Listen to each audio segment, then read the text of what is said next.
Welcome, our fellow lovers of love, and thank you for joining us on yet another excursion through the stream of consciousness down the river of tranquility to fill the lake of life with love.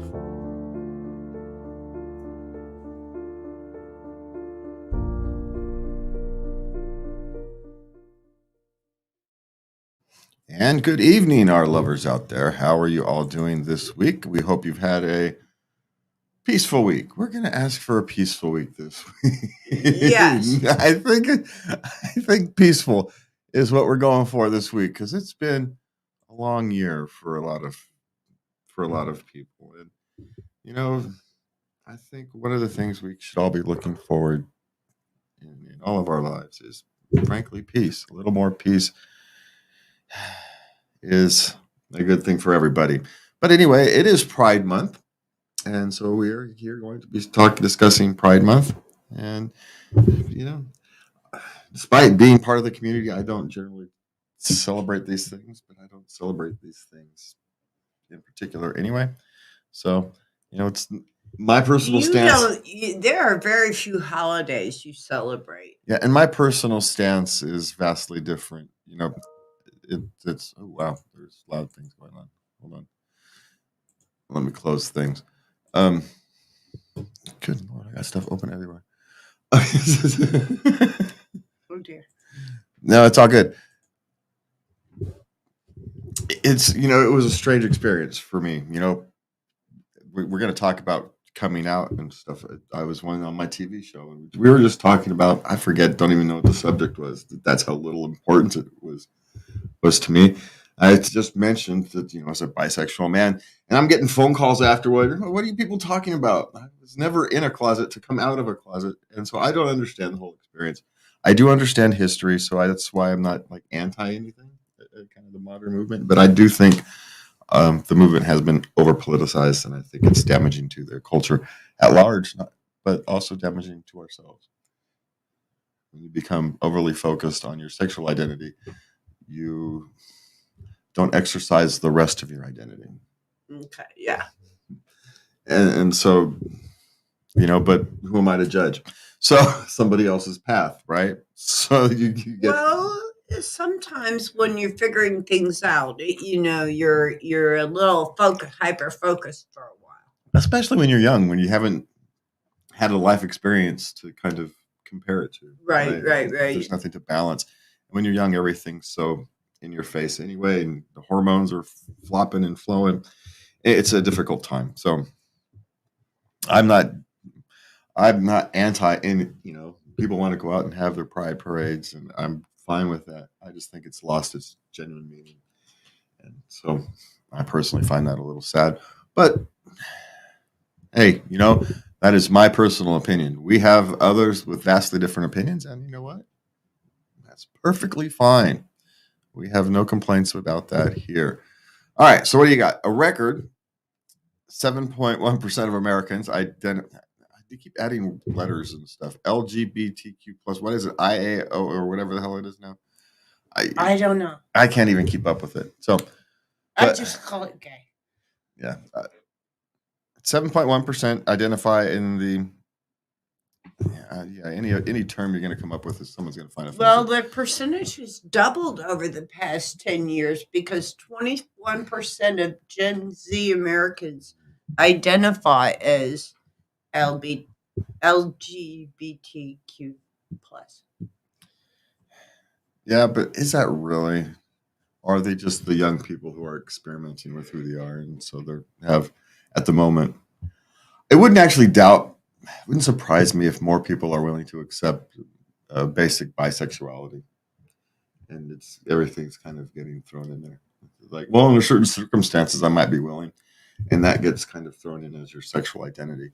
And anyway, I'm not a fan of highlighting your sexual identity as who you are, as a part of it's part of who you are, but it's a small part in the grand scheme of things. So anyway, that's telling me we're trying to get me in trouble with this topic.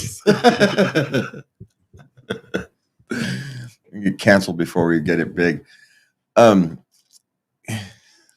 But yes, more Americans are accepting now, whether they're accepting of themselves or whether it's a part of a social movement wanting to be seen as the hip cool new thing. It doesn't really matter, but more people are willing to at least consider the ideas, consider the concept that their sexuality may not be as hard coded as they think. Okay. I think that's one of the things we're going to see. When we were young, it was you were born this, you were born that way, or right. There was this dichotomy. You were either born gay, or with the argument, or is that you were kind of created gay or whatever. But the truth is, human sexuality is much more complex. Much more complex. Yeah. Nature plus nurture equals you is my thing, and the more we learn, the more I think that becomes true. And maybe you're more willing to explore who you really genuinely are, because there's more opportunity to do that. I suppose it wouldn't surprise me if more people find themselves that in certain circumstances, I'm willing to, give it a try. Yeah, I'm willing to not rule stuff out. So, yeah, it doesn't surprise me, I suppose, is what we're all discussing. Now, there's some fun Pride facts that you should know. You ready to go through these? Yes. All right. The rainbow flag was designed in 1978. We should take a picture of ours. We have a rainbow flag in our office. Yeah, we do. But it's off camera. And it would look funny because we're set up for the green screen. But but yeah, and ours has purple. So ours is the red, orange, yellow, green, blue, purple. And apparently every color has its own meaning.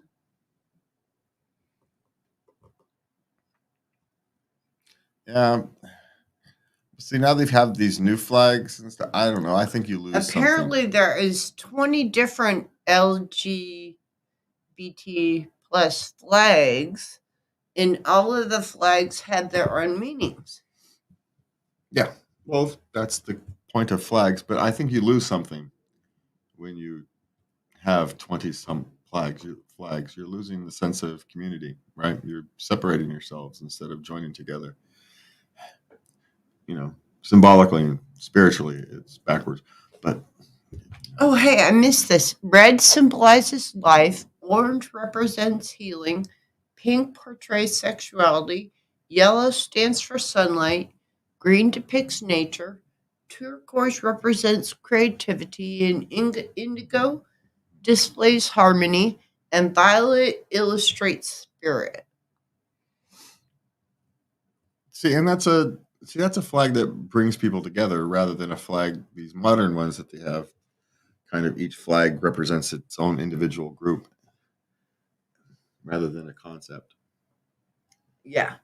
So I don't know, but again, what? Well, it seems to be divisive. Yeah, Yeah. it's hard to cope. Anyway. Okay, São Paulo, Brazil hosts the world's largest pride parade. Pablo. 2.5 million attendees. It's in the Guinness Book of World Records. Well, that is a big. And that was pride in parade. 2006. 2 million participants in New York and approximately 1.7 million in San Francisco. And San Francisco is relatively small when you compare it to New York. So Brighton is the unofficial LGBTQ plus capital of the UK. I don't know what that means. no, it's just it's like San Francisco here. The unofficial capital would be San Francisco, right? Yeah. Yeah. So it's just the unofficial capital in the UK. June represents the Stonewall riots. Yeah, the 1969. That's when it happened, in June. And that's the original kind of, when you think when old timers think of gay pride events and gay pride days, and that's kind of what they're basing upon. We won't be bullied and pushed around anymore. And there's comes a point where I personally think we've kind of lost that a little bit. But again, maybe I'm just old fuddy duddy. Brenda Howard is known as the Mother of Pride, bisexual rights activist.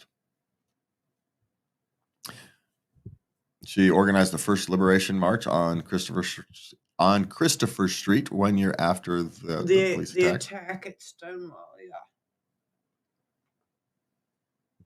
Yeah. She devised the idea of a week-long parade festival, complete with parades, rallies, and dance parties.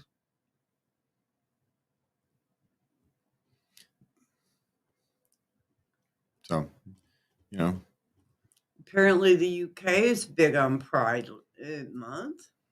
Yeah, no, I mean, there's lots of reasons to have a party, and so I get it. It just seems to me like there's more of it now as just a reason to have a party, which I suppose is fine. I don't want to be the old man yelling at clouds.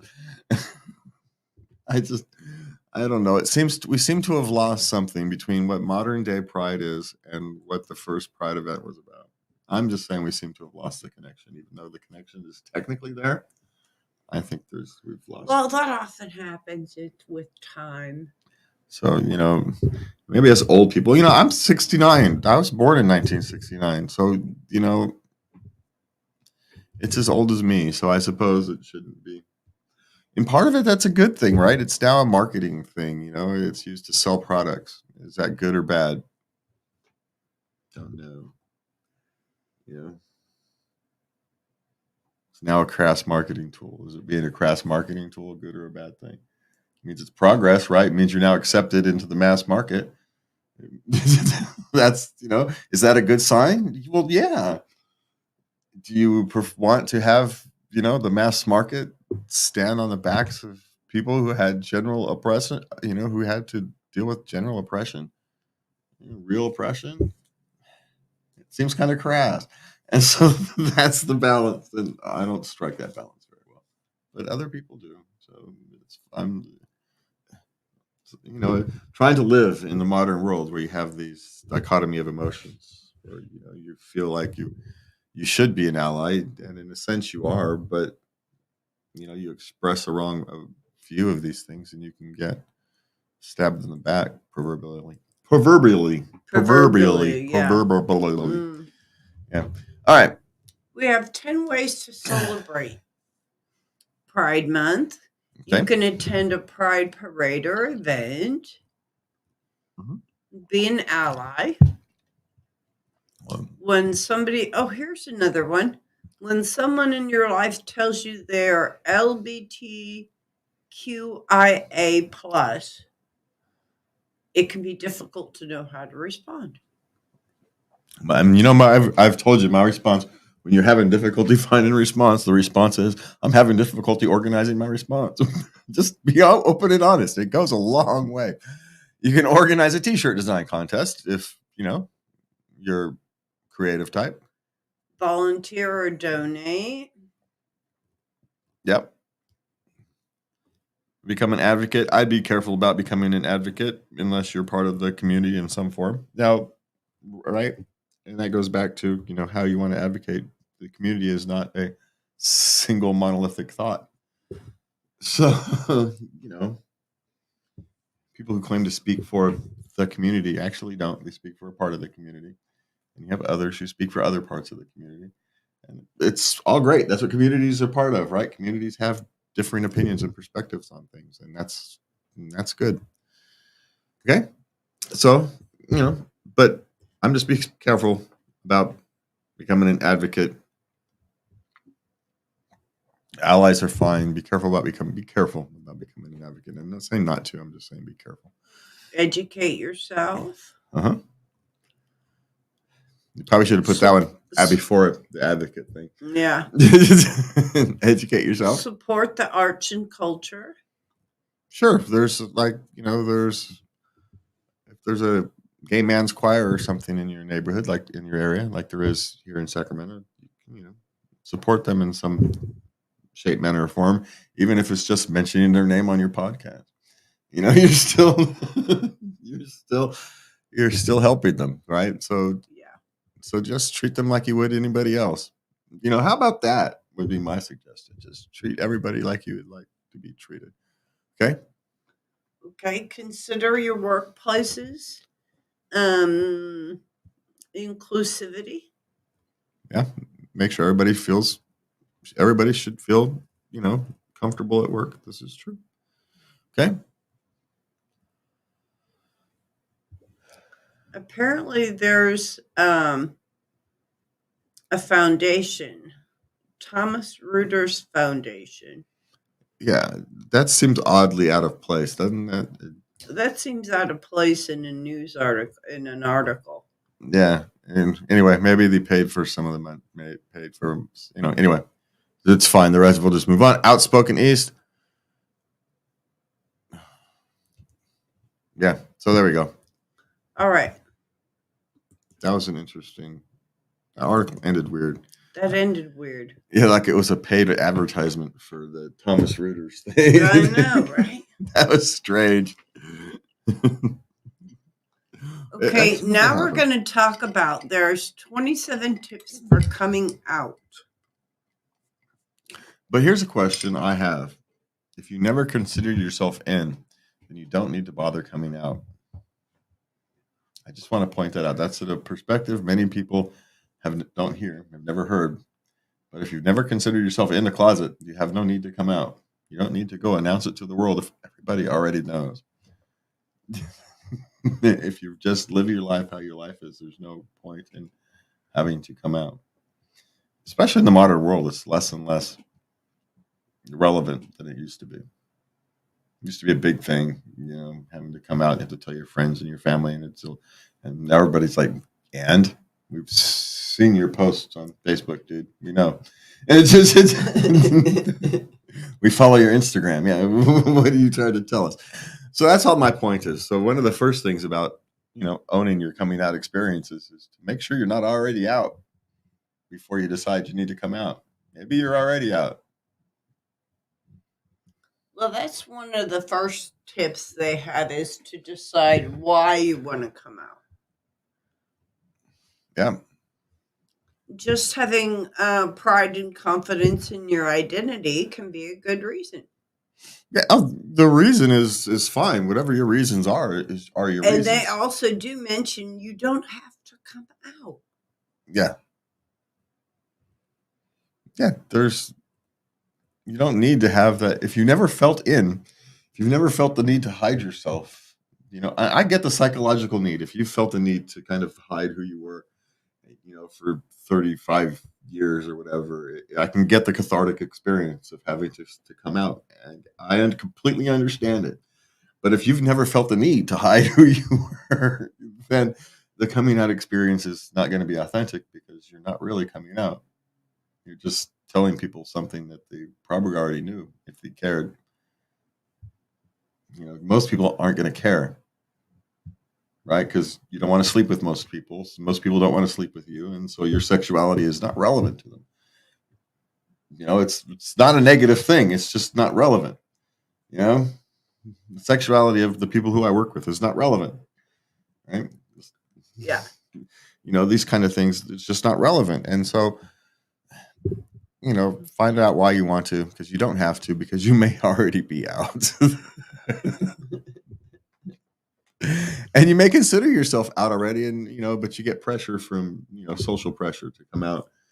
And I get it, but I'm not in is a response to that. I'm not in anything. I don't have a need to come out. Okay. All right. When you're ready, do you decide who to tell and when? Yeah, and I suppose I should have thing this and see if they have things like strategically tell. If there's people you don't want to tell, then you can tell Aunt Gladys, and Aunt Gladys will let everybody know. You can do that strategy. It's not the most elegant strategy, but it is one.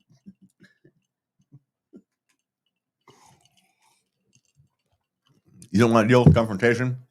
I got ice in my mouth. Just tell Aunt Gladys, huh? Yeah. Let's tell Aunt Gladys and she'll tell everybody else. Or whoever your Aunt Gladys is in your family, whoever's the one's going to spread the gossip.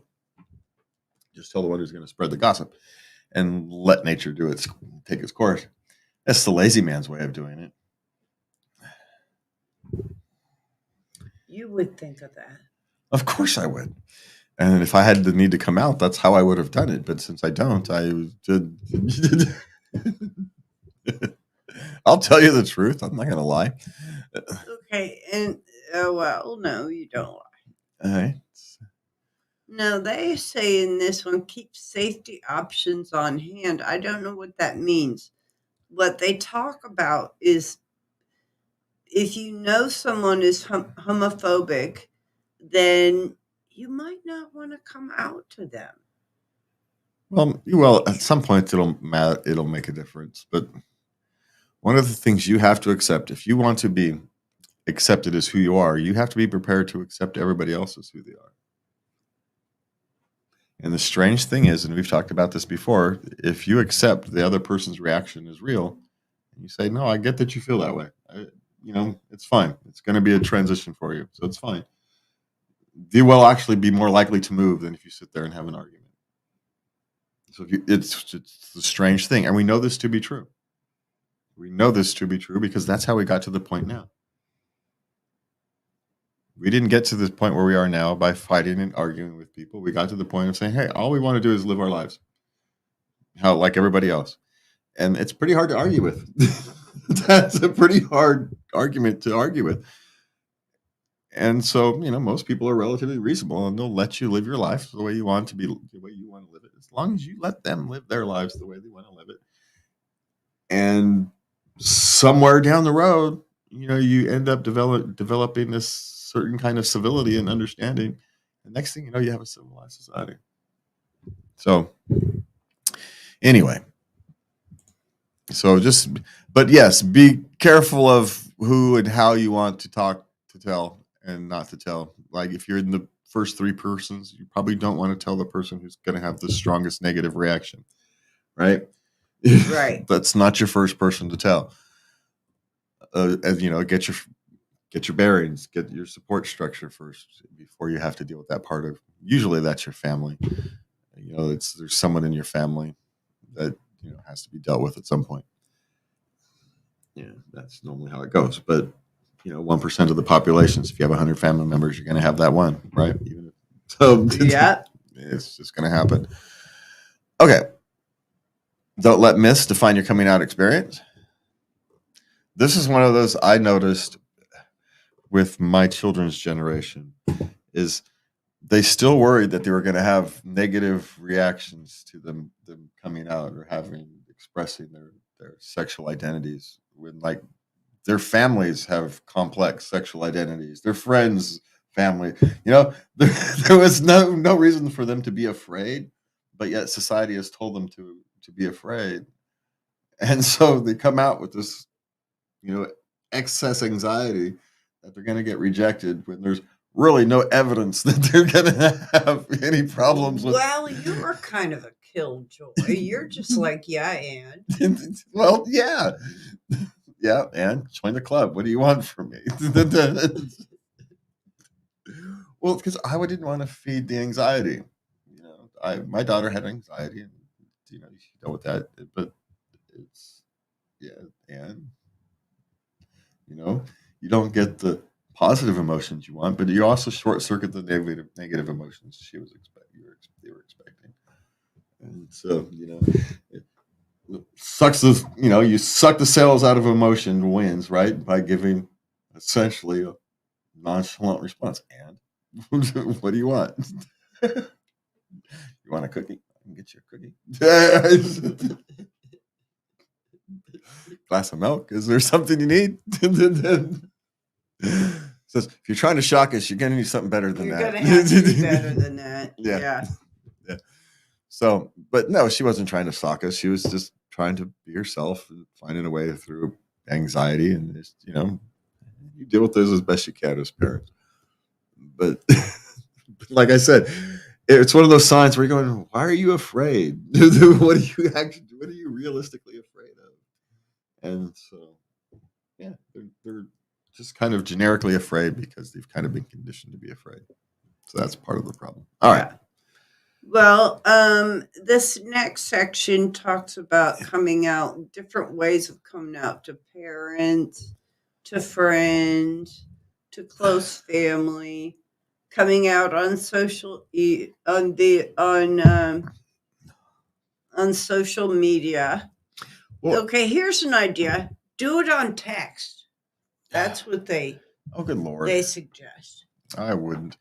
But for parents, I think you should actually consider their perspective. Your parents have had this dream thing in their head.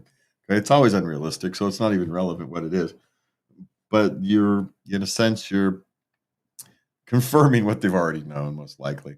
but but you're also kind of ending that dream.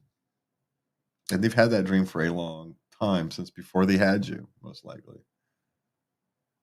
And so, for them, that dream is ending. They'll get over it. Don't get me wrong. They'll they'll move on.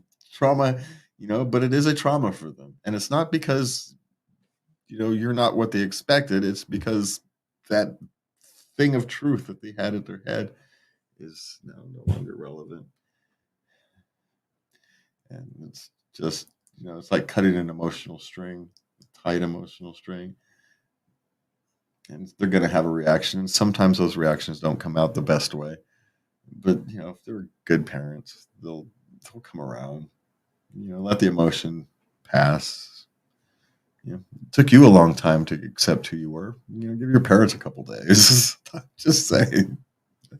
Give them a couple days. Don't necessarily expect to have, the conversation you have in your head is not the conversation that's going to happen. And you're going to have to be okay with that. And your friends, they already know. You probably didn't have to come out to them. They're going to ask you, why are you talking to me? If they're your genuine friends, they already know. You haven't said anything because they don't need to. They're your friend. But that's all I'm saying. If you've got friends who don't know that you're, not straight, so to speak, then you're gay. You look at other men. You date other men. You go to gay bars. They've got a clue. They got a clue. They've got a clue. They're the people who spend the most time around you. Now, don't get me wrong. If you're kind of making a drastic lifestyle change, then, if you were going to normal bars, dating women, and all of a sudden you're going, I've been kind of living a lie. I'm not going to start dating men. It may be a shock, but your real friends will go, yeah, we were wondering what the hell you were doing. That's going to be the response of your real friends, right? Yeah, we was wondering what the hell you was doing. And so, that's kind of expect that response more often than you actually are going to expect. You're going to expect a lot of negative responses. And most of your responses, I suspect, in the modern era are going to be, yeah, but we knew. I think most people nowadays. Okay, that's nice. Yeah. Are you all right? Yeah. Is there anything else you want to talk about? Yeah. Did you need something from me? Yeah. Is someone giving you problems from it? That's something we need to deal with. So, coming out on social media, again, you've probably already known, or people have probably already given an idea. You've probably dropped many, many accidental hints. Video call. I just talk to people. However you normally talk to somebody. If you normally talk to someone through text. They suggested email. Oh, good Lord. Because you can send them all out at once. No, what you do is, my suggestion is to be as personalized with the people you are talking to as you would want them to be with you. And that means if you have a normal conversation with somebody is text, send them a text. If your normal conversation mode with somebody is a phone call, give them a phone call. If your normal phone mode of conversation with somebody is, hey, let's meet for lunch, go and meet for lunch. Right? that would be my suggestion. Treat it like normal. Treat it like the normal conversation of your life that it is. Don't overcomplicate these things. Would be my suggestion. Just have a normal conversation with the people who care about you, and you will be surprised how well these things go. Yes. There are people who aren't as supportive as you would like. Yes, most of them will eventually come around because they care about you, and their initial reactions, well, that care for you will overcome their initial reactions. Just give it some time. And those who don't. And you'll find those who will, and you can move on. Life's like that sometimes. Sometimes, people come in and out of your lives for lots of reasons. Yeah. So, and maybe they don't. Who knows? Maybe you find that people who have a vast disagreement over something like this can still have a civil relationship and have lunch together once a month and discuss everything and still be perfectly fine. These things do happen. Okay. Now, there's another way to come out. You can come out without actually saying anything, and this would be your way. You just start dating men. If you're dating men or you're dating women, you don't have to announce it. That pretty much announces. Yeah, just live. That would be actually. That's what you would do. Just live your life how you want to live your life, and the rest of the world can pound sand. Why didn't you tell me? Because I don't want to sleep with you. That's why I didn't tell you. What the hell is none of your damn business? Why did you want to have sex with me? Well, no. Then what does it matter? Leave me alone. Yes, that would be my solution. That would be my. I completely agree. That's how I would. That's how I just live my life. And whether you're coming out or not, whether you just be who you are. My suggestion is just to try to live your life as authentically as possible, and these things will answer themselves. Are we ready to move on? Yeah. Your answers will come from yourself. All right. So what do we got? Well, we're going to start with, we have one relationship question tonight, and this comes from my darling. Uh-huh. Okay, it's a little long. I've been dating a truly wonderful man for about 6 months. We communicate really well and have a strong relationship. So much so that people often remark that it seems we've been together longer than half a year. We've had a few hardships like illness that we've worked through together and have come out stronger afterward. But here's the problem. He doesn't know why he loves me.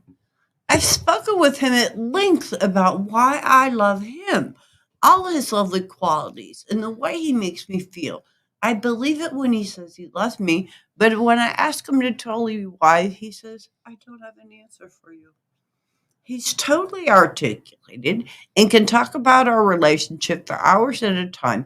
So the issue isn't that he is at a loss for words. He has also expressed that he doesn't love me the same way I love him, and that if we ever broke up, he thinks he would be able to move on without being devastated.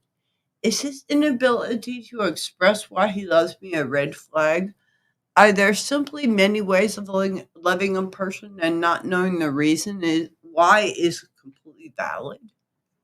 Well, because here's the thing.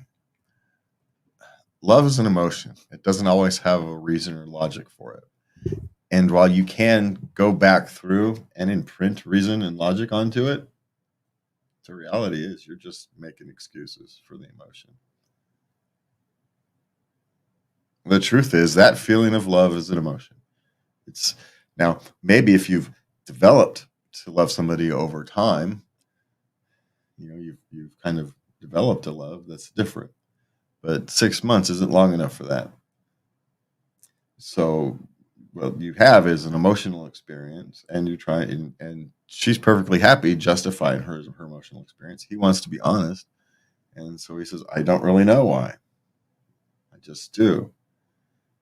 And he's being honest. Will I be fine? Well, sure, I'm always fine. Doesn't mean it's going to be a pleasant experience. He'll be fine. That's not. See, this is where men and women talk differently, right? Men will say, "Yeah, it'll suck for a little while, but I'll be all right." No. The appropriate answer is I will wither up, flutter away in the wind, and shrivel up and die. Okay, but would you really want him to be honest? Do you want him to be, or do you want him to lie to you? Well, that should be the honest answer. But that's not an honest answer, because especially those of us who are older, we have plenty of experience. Yeah, I've been through hell before. I'll survive. That's the honest answer, right? Yeah, I've been through hell before. I'll survive. And doesn't mean I want to. Doesn't mean I'll like it. Doesn't mean it'll be pleasant or anything like that. But yeah, I'll survive. And anyway, is it a red flag? Probably not. He probably just is having an emotional reaction. He doesn't want to. He's probably overly honest. Right? My guess, even a borderline autistic, and so he doesn't want to lie, and so he's telling you the truth, the quite literal truth. Now you have to accept the literal truth, and right there's no hidden games here. It's just the quite literal truth. Take it for exactly what it means. He doesn't understand why he loves you. Doesn't mean he doesn't love you. Love is an emotion, not a lot logic, and he can't make that connection, the same connections you do to, you make me feel safe, all the stuff that people will, kind, compassionate, funny, blah, blah, blah, all those things. So no, that's not why I love you. You're all those things, but it's not why I love you. I don't know why I love you. Just do. And right. Those are nice things about you, but that's not why I love you. Right. Those two things can be true. So instead of asking why he loves you, ask him why he likes you. If you want to find out the nice things he likes about you, you'll get a different answer because it's a different question. Because love is a strong emotion. Like is a logical thing. He can point it out. I like that I like that I can talk, with you openly and honestly without walking on eggshells. Whatever it is. So that's my thing. Is it a red flag? Maybe. My guess is just probably a pretty stoic person, probably borderline autistic, and he's giving you a quite literal answer. I don't know why I love you. I just do. Would I survive if we broke up? Sure, I would. That's a very autistic answer, to be honest. Borderline autistic answer. It's brutally honest without kind of understanding they want something a little fuzzier, softer. Yeah. But my answer to that is, would you prefer them to? Do you want to build a habit of them lying to you? What are you going to prefer? You get one or the other. With someone like this, you get one or the other. You get complete honesty, or you get someone who's always thinking of how to manipulate you. Which one do you want? Because you're only going to get one or the other. Because once you've inserted the habit of him strategizing his conversations, he's always going to be strategizing his conversations. Which one do you want? Do you want honesty or strategy? Or do you want someone different? Personally, I take the honesty, but that's me. I'll take the much easier to deal with the wondering what's really. Just he's very literal. Just accept that he's very literal. Very literal. Is very literal. And yeah, I got one of those too. So just accept. What is it you say? Learn his love language, and you'll come understand how much he really loves you. And Men don't do really great at the verbal expressing of emotions. It's just hardwired. That's the way it is. Now, my honey can pick out the most beautiful Hallmark cards for me, filled with lovely expressions of emotions that he is feeling, but to sit down and talk about them would be not something that would happen. No, I'm not all that. I'm not that creative in that particular way. So, like I said, I'm overly literal.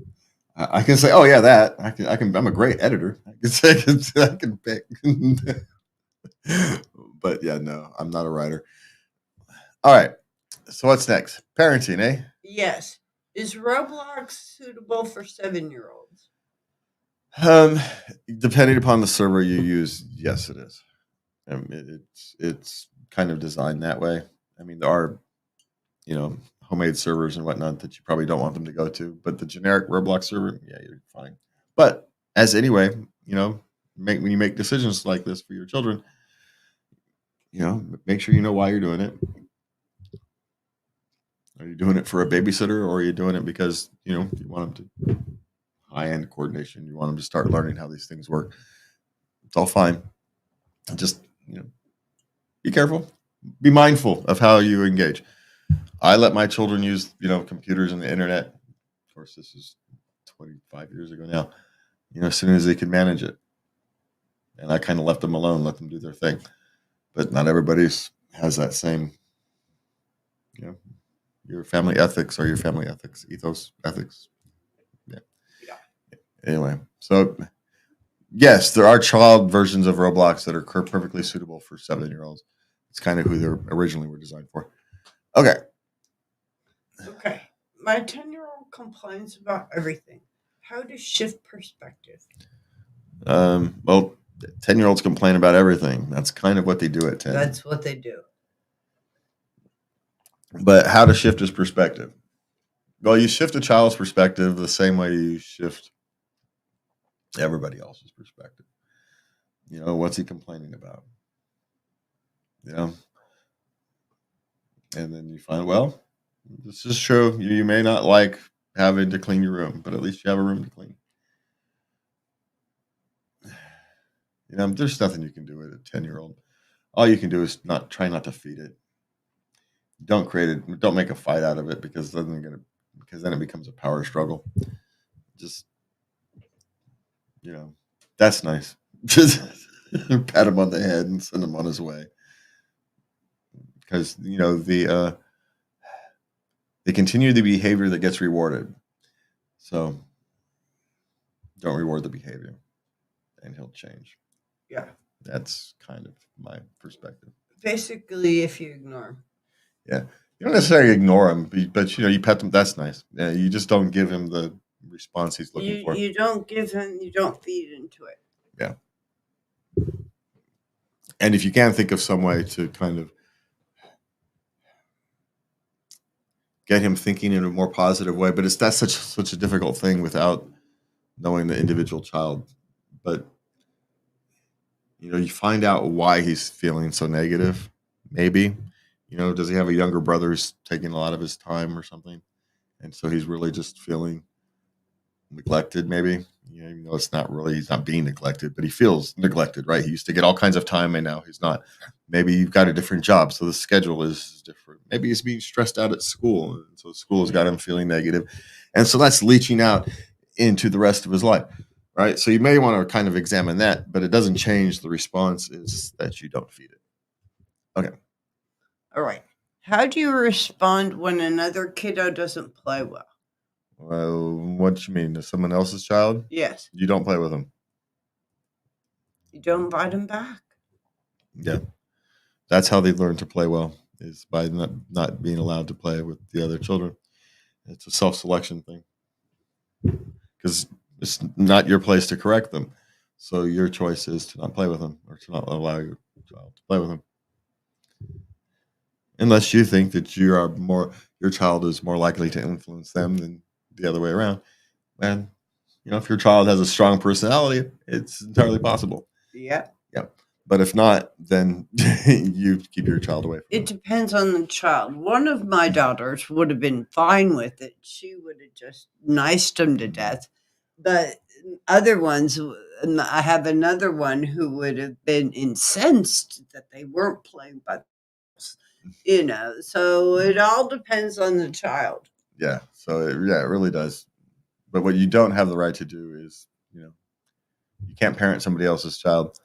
So you can only control how you deal with it. Yeah. So, yeah, if you've got a leader, maybe you let them play with them and they have an opportunity to influence that child. But if your child is a follower, then you want to be more careful. All right. Okay.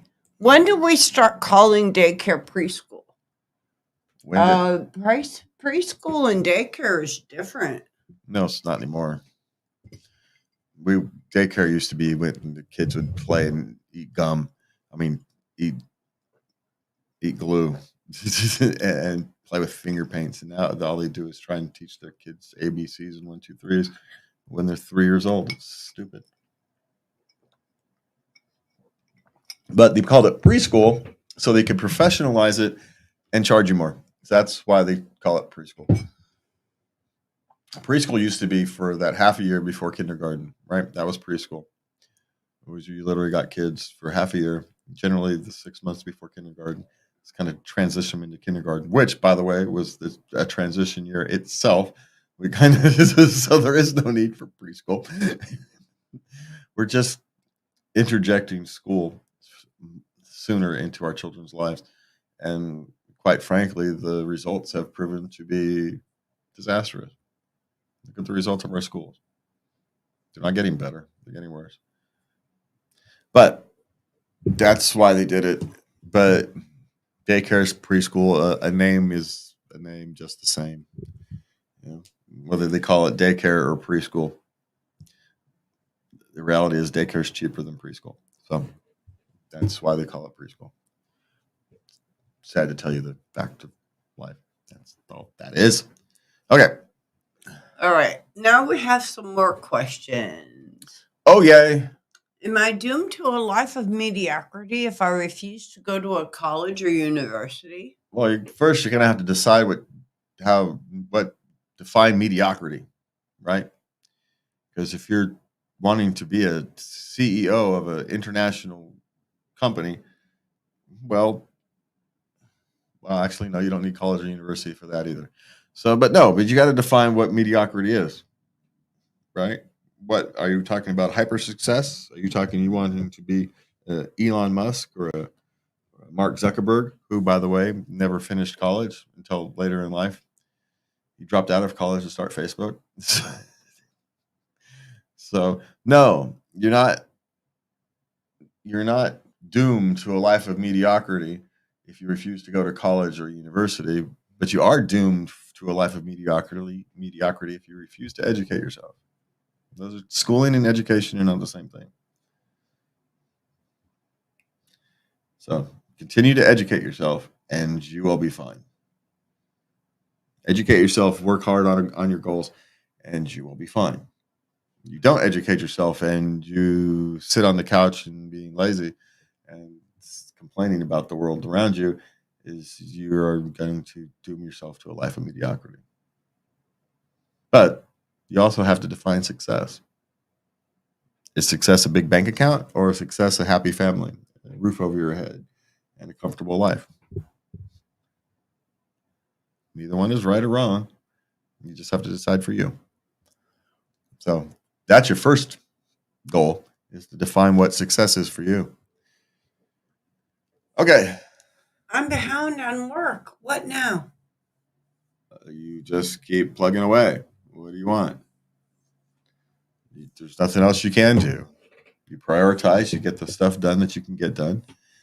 I mean, if you're really far behind, you might want to go to the person who supervises you over you and say, I need some help to get caught up or something, or can I get some overtime to get caught up or something?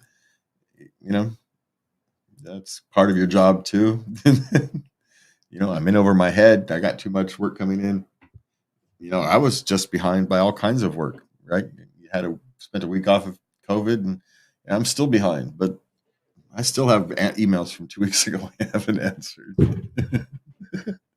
But it happens. You just kind of deal with it as you go forward. There's nothing to do. The first thing you can do, right? Put a big mental sign, don't panic. That's the first thing you don't do, because panicking is going to make it worse. Don't panic, prioritize, and plug your way on through. Get hyper-focused for a week and you'll get caught up. right? Yeah, a week's gonna suck, but just hyper focus for a week and get caught up. Yeah. Yeah, because you can't hyper focus for more than a week, so because you'll burn out. But hyper focus for a week. If then you need to take a week of regular focus, then hyper focus for another week. Then you can get caught up. But my suggestion is talk to your supervisor, boss, person, and say, "Hey, I got behind. Is there anything we can do to help me get caught up?" And see what happens. It goes better than you think they generally do. Most bosses are understanding. Yeah. Yeah. Okay. Okay. How to go about a workplace coworker family death? They don't know what to say. Say you don't know what to say.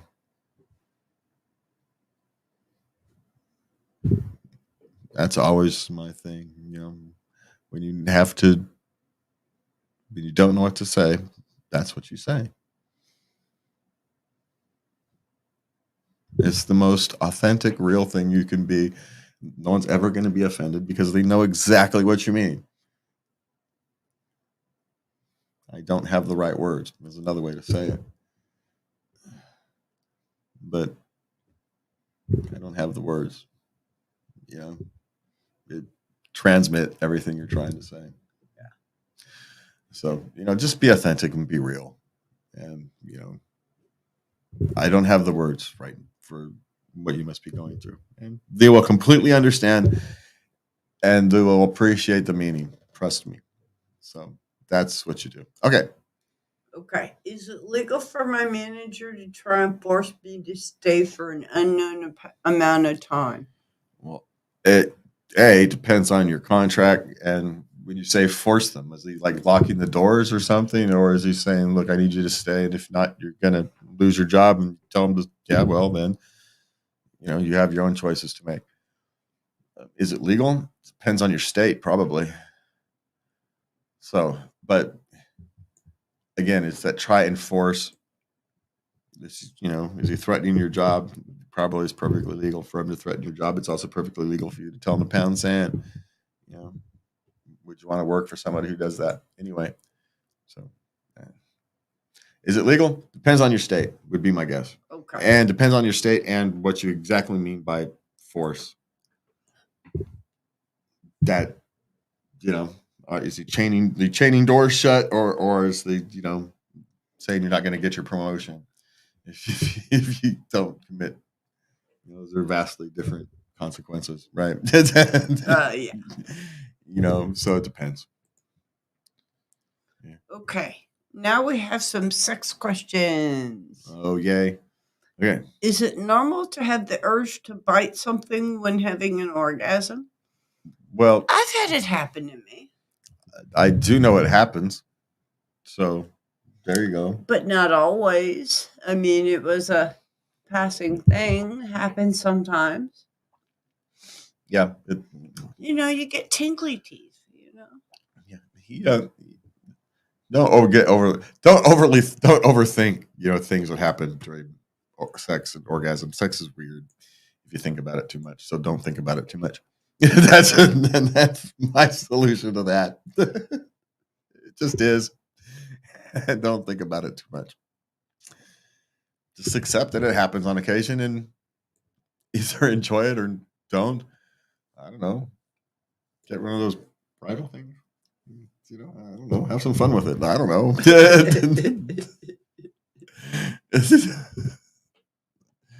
So, but is it normal? Yes, it's in the range of normal. How's that?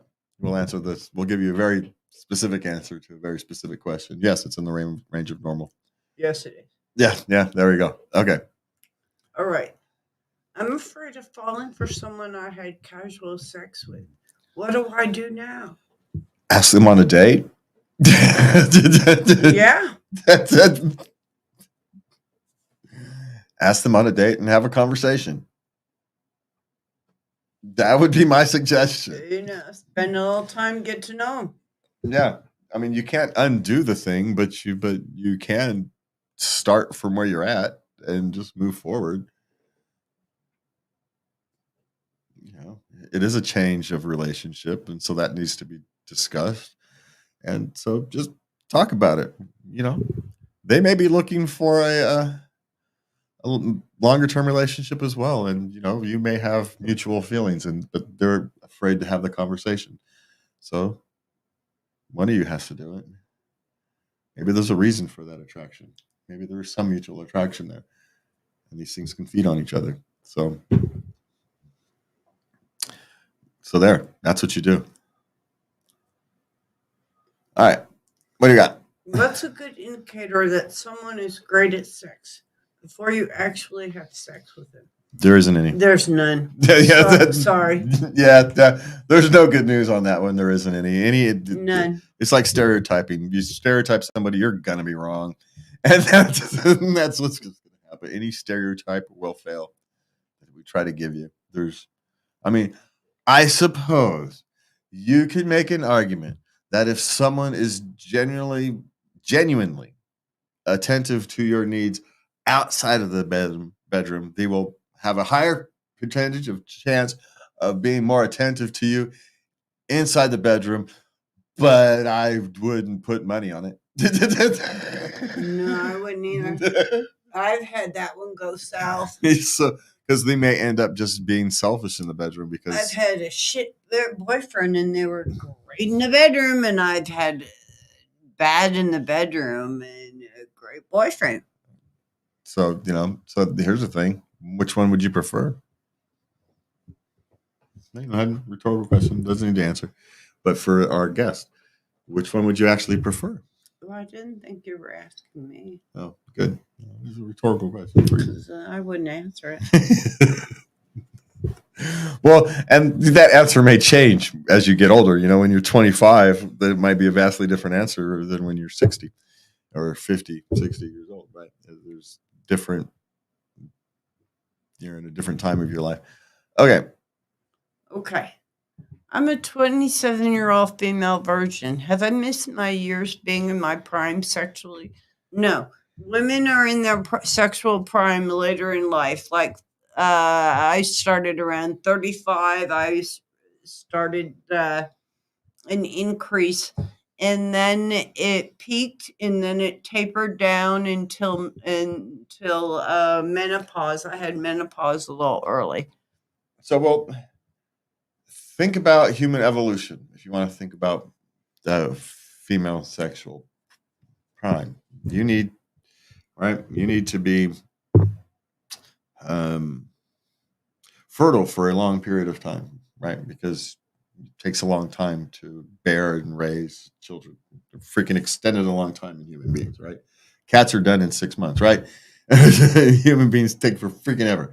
And so, because not only you have to have the kid, it takes 9 months to have the freaking kid, then you've got to raise them for 13 years back in the day, right? It's a big time investment. So you got to be this long period of time. And you're nice, young, and attractive. So as you get older, you have to have something to compensate for that, which means you have a higher sex drive as you get older. You are actually at 27, just now entering your sexual prime years. Your most attractive years were, 6 years ago. But your prime sexual years are just around the corner. So it's just the way it is. Nature's cruel. It is, because you want to know the cruel thing about nature? If you think about from nature's perspective, women are at their most valuable from a nature's perspective when they're young, 16 to 25. That's when their most society values the most. They'll throw all kinds of resources at young, attractive women, right? All kinds of resources. Men, in that same time period, are treated as disposable objects. We'll send them off to go run in front of a machine gun, right? But society values old men, old successful men with lots of value. So who are the most valued people in society? Young, attractive women and old, successful men. That's it. And they often get together. Yeah, those are the people who society will give all kinds of resources and stuff to. They'll give all kinds of resources to old, successful men. Oops. Because they have a proven track record of being able to turn those resources into more resources. So people will give them resources. And people will give resources to young, attractive women because they want young, attractive women to have lots of babies and perpetuate the species. Nature is a cruel place. for everybody in between. That's why men fight so hard to get to that successful spot, right? Because if you're not up there, you're disposable as a man. You're a disposable object. And if you don't believe me, go look at all the homeless people. They're 90% men.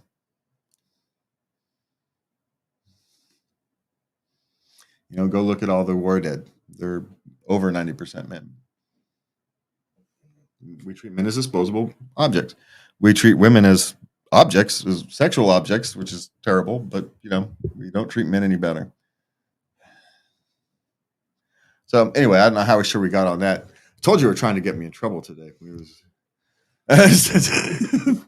I don't know how we were trying to get me in trouble today, but if we are not canceled by the next week, we will be back. We'll be back. Do we know what we're talking about next week? We're going to talk about depression next week. Oh, that's probably a good subject after this one. We'll probably need some depression discussion. Well, the top 3 mental illnesses are bipolar, anxiety disorder, and depression. We talked about bipolar. We talked about anxiety. Now we're going to hit depression.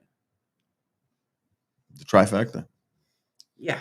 It's not a good trifecta, but they are survivable, and you can come out stronger the other side. That's what we're going to talk about next week. So for me and Lubby, I want to thank you for joining us tonight.